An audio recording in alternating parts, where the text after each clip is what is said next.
বিগত বহু বছৰ ধৰি বানত সৰ্বহাৰা হোৱা ডিব্ৰুগড় জিলাৰ ২৫খন গাঁৱৰ কাহিনী।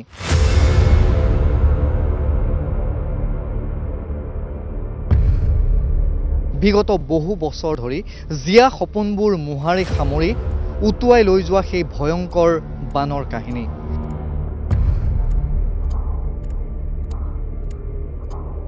পিছে হঠাৎ ২০১৬ চনত পথ পৰিৱৰ্তন হৈছিল। ২০১৬ চনৰ পিছৰে পৰা সেই ভয়াৱহ বানৰ বিভীষিকা স্পৰ্শ কৰিব পৰা নাই ২৫খন গাঁৱৰ ৰাইজক।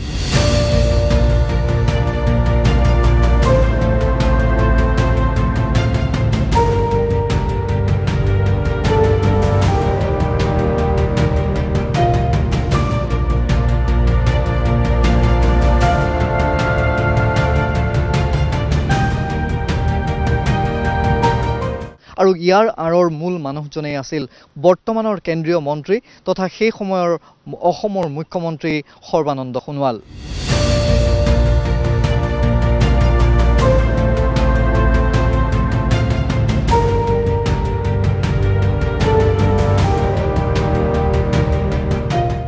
পিছে কেনেকৈ পথ পৰিৱৰ্তন হৈছিল, কেনেকৈ ৰাইজৰ সেই সপোনবোৰ পুনৰ জি উঠিছিল, চাওক আমাৰ এই বিশেষ প্ৰতিবেদন।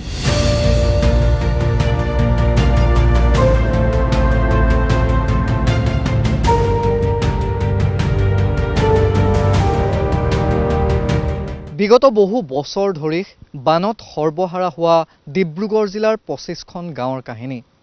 বিগত বহু বছৰ ধৰি জিয়া সপোনবোৰ মোহাৰি সামৰি উটুৱাই লৈ যোৱা সেই ভয়ংকৰ বানৰ কাহিনী। পিছে হঠাৎ ২০১৬ চনত পথ পৰিৱৰ্তন হৈছিল। ২০১৬ চনৰ পিছৰে পৰা সেই ভয়াৱহ বানৰ বিভীষিকা স্পৰ্শ কৰিব পৰা নাই ২৫খন গাঁৱৰ ৰাইজক। আৰু ইয়াৰ আঁৰৰ মূল মানুহজনেই আছিল বৰ্তমানৰ কেন্দ্ৰীয় মন্ত্ৰী তথা সেই সময়ৰ অসমৰ মুখ্যমন্ত্ৰী সৰ্বানন্দ সোণোৱাল। পিছে কেনেকৈ পথ পৰিৱৰ্তন হৈছিল, কেনেকৈ ৰাইজৰ সেই সপোনবোৰ পুনৰ জি উঠিছিল, চাওক আমাৰ এই বিশেষ প্ৰতিবেদন। ডিব্ৰুগড় লোকসভা সমষ্টিৰ অন্তৰ্গত মৰাণ বিধানসভা সমষ্টিৰ এটা অঞ্চল হৈছে লেজাই কলাখোৱা অঞ্চল। মোৰ পিছফালে যিখন নদী দেখিছে সেয়া হৈছে চেঁচা নদী, আৰু এই চেঁচা নদীৰ পাৰতেই লেজাই কলাখোৱাৰ অন্তৰ্গত প্ৰায় ২৫খন গাঁৱৰ গাঁওবাসীয়ে এটা সময়ত সেইসকল গাঁওবাসীক বানে সৰ্বহাৰা কৰিছিল। বানত সকলোৰে সপোন উটি ভাহি গৈছিল আৰু যি এটা ভয়াৱহ পৰিৱেশৰ সৃষ্টি হৈছিল, সেই ভয়াৱহ পৰিৱেশটো আচলতে এতিয়াৰ প্ৰজন্মই বহুতে নাজানে। কিন্তু যেতিয়া মৰাণ বিধানসভা সমষ্টিতেই প্ৰথমবাৰৰ বাবে প্ৰতিনিধিত্ব কৰিছিল সৰ্বানন্দ সোণোৱালে, বৰ্তমানৰ কেন্দ্ৰীয় মন্ত্ৰী সৰ্বানন্দ সোণোৱাল, ডিব্ৰুগড় লোকসভা সমষ্টিৰ প্ৰাৰ্থী বিজেপিৰ সৰ্বানন্দ সোণোৱালে যেতিয়া মৰাণ বিধানসভা সমষ্টি প্ৰথমবাৰৰ বাবে তেওঁ প্ৰতিনিধিত্ব কৰিছিল, তেতিয়া সেই ছবিবোৰ তেওঁ দেখিছিল। আৰু যেতিয়া ২০১৬ত তেওঁ অসমৰ মুখ্যমন্ত্ৰী হ'ল, তেতিয়াৰে পৰা এইসকল ৰাইজে, এই ২৫খন গাঁৱৰ ৰাইজে বানৰ বিভীষিকা দেখা নাই। মই পুনৰ কৈছোঁ যে যিটো সময়ত চেঁচা নদীয়ে সেই ২৫খন গাঁৱৰ ৰাইজক সৰ্বহাৰা কৰিছিল, ২০১৬ৰ পিছৰে পৰা তেওঁলোকে কিন্তু সেই বানৰ ভয়াৱহ পৰিৱেশৰ সৈতে মোকাবিলা কৰিবলগীয়া হোৱা নাই। কাৰণ হৈছে এটা দীঘলীয়া মথাউৰি, প্ৰায় ৭ কিলোমিটাৰ দৈৰ্ঘ্যৰ এটা মথাউৰি।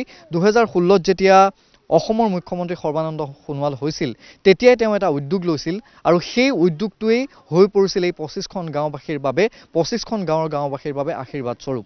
ফটো সাংবাদিক সন্তোষে পৰিৱেশবোৰ দেখুৱাব, মথাউৰিটো মূলতঃ দেখুৱাব যে যিখন চেঁচা নদীয়ে সকলোকে চকু পানী টুকিবলৈ বাধ্য কৰিছিল, লেজাই কলাখোৱাৰ ২৫খন গাঁৱৰ ৰাইজে চকু পানী টুকিছিল। সেই সময়ত ২০১৬ত মুখ্যমন্ত্ৰী হোৱাৰ পিছৰে পৰা সৰ্বানন্দ সোণোৱালে এটা উদ্যোগ লৈছিল, আৰু উদ্যোগৰ পিছত এতিয়া কিন্তু ৰাইজে সেই ছবিবোৰৰ পৰা এক প্ৰকাৰ পৰিত্ৰাণ পালে আৰু বানমুক্ত হ'ল।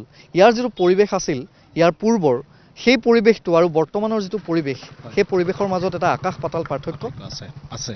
এইটো তাৰ পূৰ্বৰ যিটো পৰিৱেশ আৰু বৰ্তমান যিটো পৰিৱেশ, এই পৰিৱেশৰ লগত আকাশ পাতাল পাৰ্থক্য আছে। আৰু আজি যি স্থলীত আমি উপস্থিত আছোঁ, এই মথাউৰিটো আচলতে লেজাই কলাখোৱাৰ আয়ুস ৰেখা।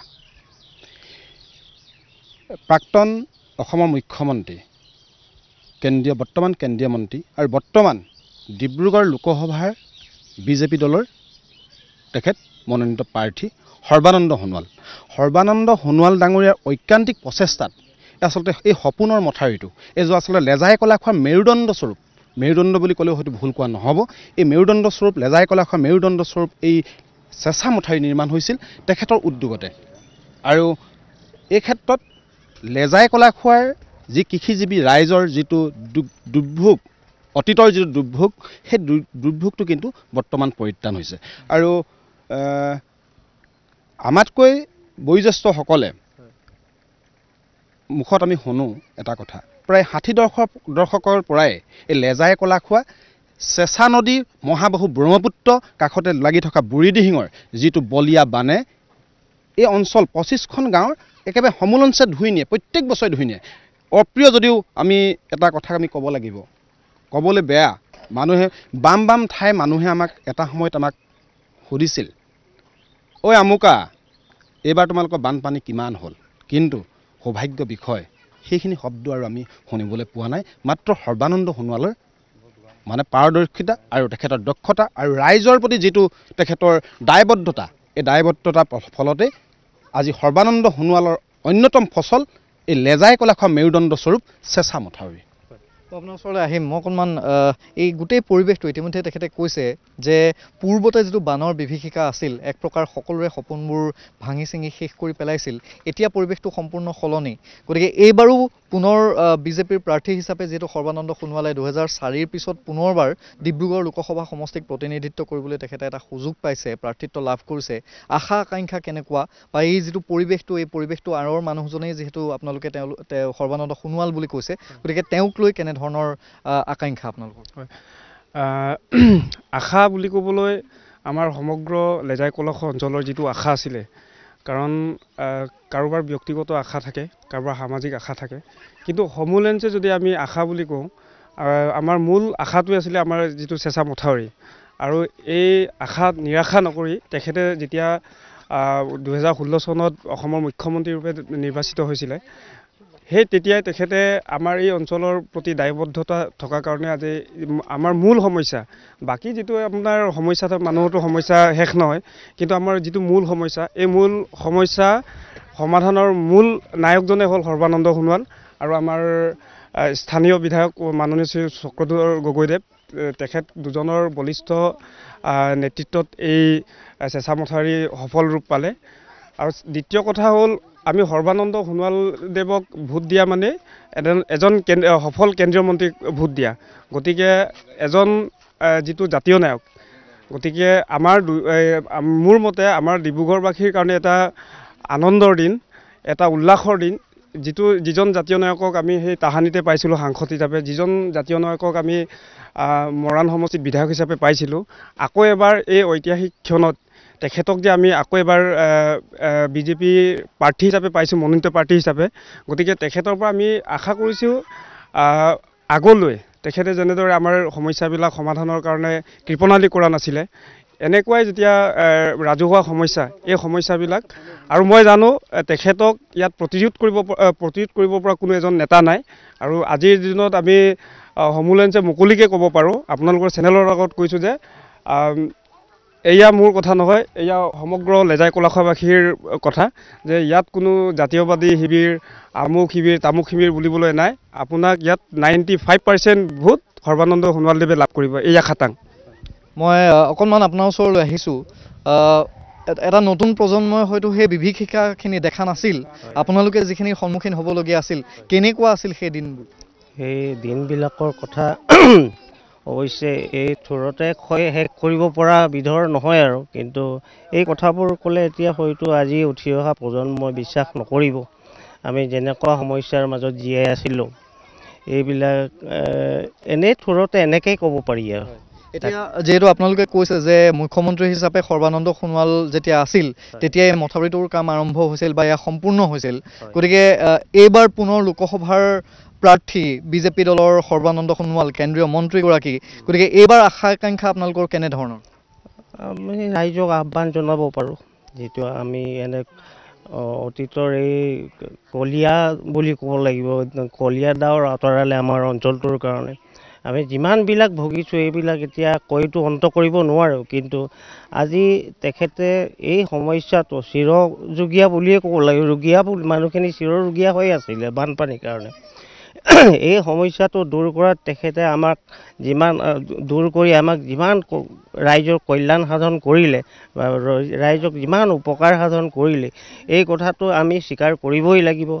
আৰু এই আগন্তুক যিটো নিৰ্বাচন আহিছে এই নিৰ্বাচনতো মই ৰাইজক তেখেতে যিবিলাক সমস্যাবিলাক যেনেকুৱা ধৰণে আগৰণুৱা হৈ সমাধান কৰিছিলে আগন্তুক এই লোকসভা সমষ্টিত পুনৰ তেখেতকে ভোট দি জয়যুক্ত কৰিলে আকৌ আমাৰ তেনেকুৱা আৰু সমস্যা হ'ব। এই সমস্যাবিলাকো অতি সোনকালে সমাধান কৰিব বুলি আমি আশা কেইগৰাকীমান মহিলা আছে মই অকণমান আপোনাৰ ওচৰলৈ আহিছোঁ যিহেতু নিৰ্বাচন পালেহি বা নিৰ্বাচনী প্ৰচাৰ চলিছে আৰু আপোনালোকৰ যিটো অঞ্চল সেই অঞ্চলটোত ইতিমধ্যে তেখেতলোকে কৈছে যে মুখ্যমন্ত্ৰী সেই সময়ৰ সৰ্বানন্দ সোণোৱালে আপোনালোকৰ বাবে এয়া এক আশীৰ্বাদ স্বৰূপ হিচাপে নিৰ্মাণ কৰিছিল মথাউৰিটো। গতিকে এতিয়া পৰিৱেশটো কেনেকুৱা আৰু পূৰ্বৰ যিটো পৰিৱেশ সেই পৰিৱেশৰ লগত এতিয়া আকাশ পাতাল পাৰ্থক্য? বহুত আছে। আমি যেতিয়া এখন মানে গাঁৱলৈ আহিছিলোঁ তেতিয়া আমাৰ বানপানী আছিলে। যেতিয়া তেখেত আমাৰ ইয়াত মানে মুখ্যমন্ত্ৰী হিচাপে যেতিয়া আছিলে তেতিয়াৰ পৰা আমাৰ গাঁওখন বহুত মানে উন্নতি হ'ল, আগতকৈ বহুতেই ভাল হ'ল। এতিয়া আমি তেখেতকে বিচাৰোঁ আৰু আমি সকলোৱে তেখেতৰ প্ৰতিয়ে আশা আৰু থেংক ইউ। মই অকণমান আপোনাৰ ওচৰলৈ আহিম। এই 25খন গাঁৱৰ যিটো এটা জনগাঁথনি আছে সেই জনগাঁথনিটো কেনেধৰণৰ বা এই 25খন গাঁৱৰ অধীনত কেনেধৰণৰ কি গাঁও আছে আৰু এই ৰাইজে এতিয়া কেনেধৰণে জীৱন নিৰ্বাহ কৰিছে? আচলতে লেজাই কলাখোৱা এই আমি য'ত উপস্থিত আছোঁ আচলতে কলাখোৱা গাঁও পঞ্চায়তৰ অধীন আমাৰ মৰাণ সমষ্টিৰ অন্তৰ্গত। আৰু এই কলাখোৱা গাঁও পঞ্চায়তত জনজাতি গাঁও হিচাপত প্ৰায় 5খন গাঁও জনজাতি গাঁও আছে আৰু অনুসূচিত জাতি 2খন গাঁও আছে। অন্যান্যখিনি আপোনাৰ আহোম জনগোষ্ঠী ভোটাৰ আছে ইয়াত আৰু ৰাইজে গঠিত। আৰু এই সমস্যাখিনি ইয়াত যিহেতু মূল সমস্যা হৈছে বানপানী আৰু মূল সমস্যাটো বৰ্তমান অন্ত পৰিছে আৰু মূল সমস্যাৰ অন্ত পৰা মানুহজনে হৈছে সৰ্বানন্দ সোণোৱাল। তেনেস্থলত মই অনাগত দিনত মই ভাবোঁ পৰৱৰ্তী সময়ত মাননীয় সৰ্বানন্দ সোণোৱালৰ ঐকান্তিক প্ৰচেষ্টাত যেনেধৰণে লেজাই কলাখোৱাৰ আয়ুস ৰেখা নিৰ্মাণ হৈছিল, লেজাই কলাখোৱাৰ সপোন বাস্তৱত ৰূপায়িত হৈছিল আৰু অনাগত দিনত এইবাৰো ৰাইজ উৎফুল্লিত তেখেতক লৈ আৰু এইবাৰো তেখেতক বিপুল মানে ৰাইজৰ হিল্লোল ভাঙি ক'লেও মানে মিছা কোৱা নহ'ব। পূৰ্ণ সমৰ্থনত সৰ্বানন্দ সোণোৱালক এই লেজাই কলাখোৱাই তেখেতৰ সপক্ষে ভোট প্ৰদান কৰিব। মই ধন্যবাদ জনাইছোঁ আৰু সেয়া হ'ল লেজাই কলাখোৱাৰ পৰিৱেশ। পুনৰ কৈছোঁ যে এটা সময়ত বানৰ বিভীষিকাৰ সৈতে অভ্যস্ত গাঁওবাসীয়ে এতিয়া আৰু বানৰ সৈতে মোকাবিলা কৰিবলগীয়া পৰিৱেশ নাই। কাৰণ হৈছে মুখ্যমন্ত্ৰী হিচাপেই সেই সময়তে বৰ্তমানৰ কেন্দ্ৰীয় মন্ত্ৰী সৰ্বানন্দ সোণোৱালে নিৰ্মাণ কৰা তেওঁৰ উদ্যোগত নিৰ্মাণ হোৱা এটা মথাউৰি আৰু সেই মথাউৰিটোৱে 25খন গাঁৱৰ গাঁওবাসীক যিটো সকাহ দিলে সেইবাবেই এইবাৰ তেওঁৰ ওপৰত যথেষ্ট আশা যে তেখেতে জয়ী হ'ব আৰু বিপুল ভোটত জয়ী হৈ পুনৰ ডিব্ৰুগড় লোকসভা সমষ্টিক সেৱা কৰিবলৈ সুযোগ পাব।